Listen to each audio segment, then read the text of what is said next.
Good Friday, everyone. We hope you will tune in live online for our Good Friday service this evening at 6:30 p.m.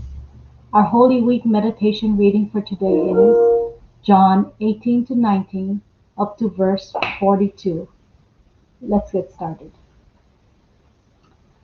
When he had finished praying, Jesus left with his disciples and crossed the Kidron Valley. On the other side there was a garden, and he and his disciples went into it. Now Judas, who betrayed him, knew the place, because Jesus had often met there with his disciples. So Judas came to the garden, guiding a detachment of soldiers and some officials from the chief priests and the Pharisees. They were carrying torches, lanterns, and weapons. Jesus, knowing all that was going to happen to him, went out and asked them, "Who is it you want?" "Jesus of Nazareth," they replied. "I am he," Jesus said, and Judas the traitor was standing there with them. When Jesus said, "I am he," they drew back and fell to the ground. Again he asked them, "Who is it you want?" "Jesus of Nazareth," they said. Jesus answered, "I told you that I am he. If you are looking for me, then let these men go." This happened so that the words he had spoken would be fulfilled. "I have not lost one of those you gave me." Then Simon Peter, who had a sword, drew it and struck the high priest's servant, cutting off his right ear. The servant's name was Malchus. Jesus commanded Peter, "Put your sword away. Shall I not drink the cup the Father has given me?" Then the detachment of soldiers, with its commander and the Jewish officials, arrested Jesus.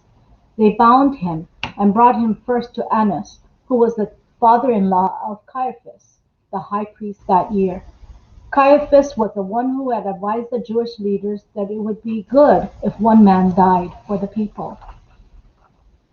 Simon Peter and another disciple were following Jesus. Because this disciple was known to the high priest, he went with Jesus into the high priest's courtyard. But Peter had to wait outside at the door. The other disciple, who was known to the high priest, came back, spoke to the servant girl on duty there, and brought Peter in. "You aren't one of those man's disciples too, are you?" she asked Peter. He replied, "I am not." It was cold, and the servants and officials stood around the fire they had made to keep warm. Peter also was standing with them, warming himself. Meanwhile, the high priest questioned Jesus about his disciples and his teaching. "I have spoken openly to the world," Jesus replied. "I always taught in synagogues or at the temple, where all the Jews come together. I said nothing in secret. Why question me? Ask those who heard me. Surely they know what I said." When Jesus said this, one of the officials nearby slapped him in the face. "Is this the way you answer the high priest?" he demanded. "If I said something wrong," Jesus replied, "testify as to what is wrong. But if I spoke the truth, why did you strike me?" Then Annas sent him bound to Caiaphas the high priest. Meanwhile, Simon Peter was still standing there warming himself. So they asked him, You aren't one of his disciples too, are you?" He denied it, saying, "I am not." One of the high priest's servants, a relative of the man whose ear Peter had cut off, challenged him. "Didn't I see you with him in the garden?" Again Peter denied it, and at that moment a rooster began to crow. Then the Jewish leaders took Jesus from Caiaphas to the palace of the Roman governor. By now it was early morning, and to avoid ceremonial uncleanliness, they did not enter the palace, because they wanted to be able to eat the Passover. So Pilate came out to them and asked, "What charges are you bringing against this man?" "If he were not a criminal," they replied, "we would not have handed him over to you." Pilate said, "Take him yourselves and judge him by your own law." "But we have no right to execute anyone," they objected. This took place to fulfill what Jesus had said about the kind of death he was going to die. Pilate then went back inside the palace, summoned Jesus, and asked him, "Are you the king of the Jews?" "Is that your own idea?" Jesus asked, "or did others talk to you about me?" "Am I a Jew?" Pilate replied. Your own people and chief priests handed you over to me. What is it you have done?" Jesus said, "My kingdom is not of this world. If it were, my servants would fight to prevent my arrest by the Jewish leaders. By now my kingdom is far from another place. But now my kingdom is from another place." "You are a king then," said Pilate. Jesus answered, "You say that I am a king. In fact, the reason I was born and came into the world is to testify to the truth. Everyone on the side of truth listens to me." "What is truth?" retorted Pilate. With this he went out again to the Jews gathered there and said, "I find no basis for a charge against him. But it is your custom for me to release to you one prisoner at the time of the Passover. Do you want me to release the King of the Jews?" They shouted back, "No, not him. Give us Barabbas." Now Barabbas had taken part in an uprising. Then Pilate took Jesus and had him flogged. The soldiers twisted together a crown of thorns and put it on his head. They clothed him in a purple robe and went up to him again and again, saying, "Hail, King of the Jews!" And they slapped him in the face. Once more Pilate came out and said to the Jews gathered there, "Look, I am bringing him out to you to let you know that I find no basis for a charge against him." When Jesus came out wearing the crown of thorns and the purple robe, Pilate said to them, "Here is the man." As soon as the chief priests and their officials saw him, they shouted, "Crucify! Crucify!" But Pilate answered, "You take him and crucify him. As for me, I find no basis for a charge against him." The Jewish leaders insisted, "We have a law, and according to that law he must die, because he claimed to be the Son of God." When Pilate heard this, he was even more afraid, and he went back inside the palace. "Where do you come from?" he asked Jesus. But Jesus gave him no answer. "Do you refuse to speak to me?" Pilate said. "Don't you realize I have power either to free you or to crucify you?"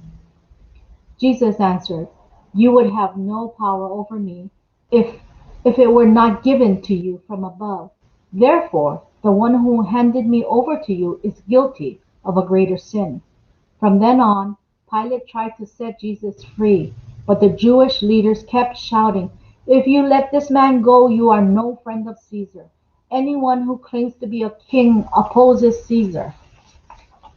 When Pilate heard this, he brought Jesus out and sat down on the judge's seat at a place known as the Stone Pavement, which in Aramaic is Gabbatha. It was the day of preparation of the Passover. It was about noon. "Here is your king," Pilate said to the Jews. But they shouted, "Take him away! Take him away! Crucify him!" "Shall I crucify your king?" Pilate asked. "We have no king but Caesar," the chief priests answered. Finally Pilate handed him over to them to be crucified. So the soldiers took charge of Jesus. Carrying his own cross, he went out to the place of the skull, which in Aramaic is called Golgotha. There they, there they crucified him, and with him two others, one on each side and Jesus in the middle. Pilate had a notice prepared and fastened to the cross. It read, "Jesus of Nazareth, the King of the Jews." Many of the Jews read this sign, for the place where Jesus was crucified was near the city, and the sign was written in Aramaic, Latin, and Greek.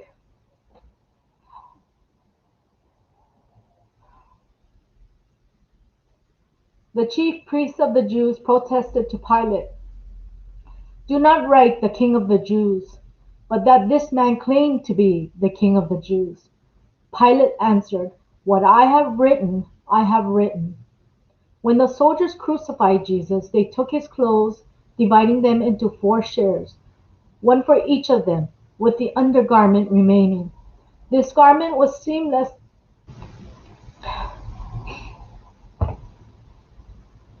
Excuse me.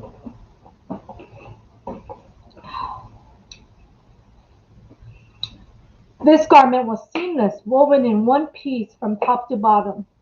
Let's not tear it, they said to one another. Let's decide by lot who will get it. This happened that the scripture might be fulfilled that said, they divided my clothes among them and cast lots for my garment. So this is what the soldiers did.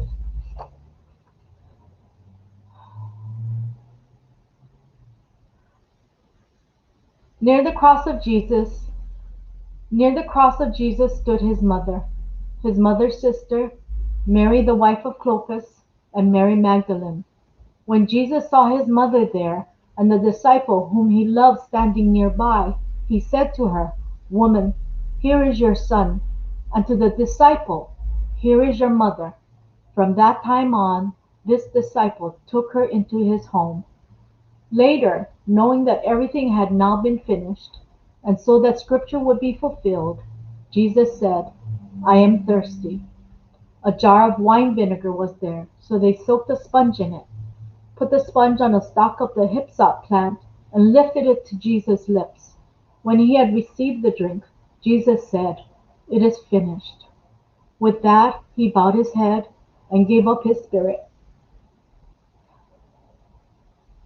Now it was the day of preparation, and the next day was to be a special Sabbath. Because the Jewish leaders did not want the bodies left on the crosses during the Sabbath, they asked Pilate to have the legs broken and the bodies taken down. The soldiers therefore came and broke the legs of the first man who had been crucified with Jesus, and then those of the other. But when they came to Jesus, but when they came to Jesus and found that he was already dead, they did not break his legs. Instead, one of the soldiers pierced Jesus' side with a spear, bringing a sudden flow of blood and water.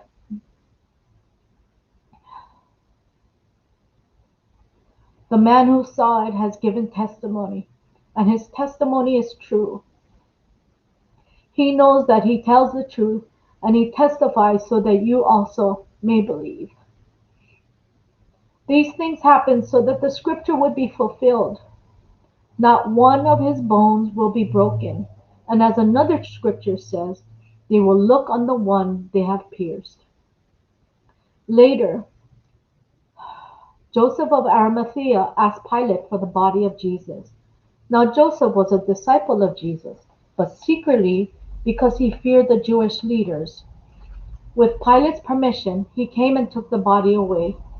He was accompanied by Nicodemus, the man who earlier had visited Jesus at night. Nicodemus brought a mixture of myrrh and aloes, about 75 pounds. Taking Jesus' body, the two of them wrapped it with the spices in strips of linen. This was in accordance with Jewish burial customs. At the place where Jesus was crucified, there was a garden, and in the garden a new tomb, each in which no one had ever been laid. Because it was the Jewish day of preparation, and since the tomb was nearby, they laid Jesus there. This is the word of the Lord. Thanks be to God. Please tune in tonight for Good Friday service at 6:30 p.m. Good afternoon.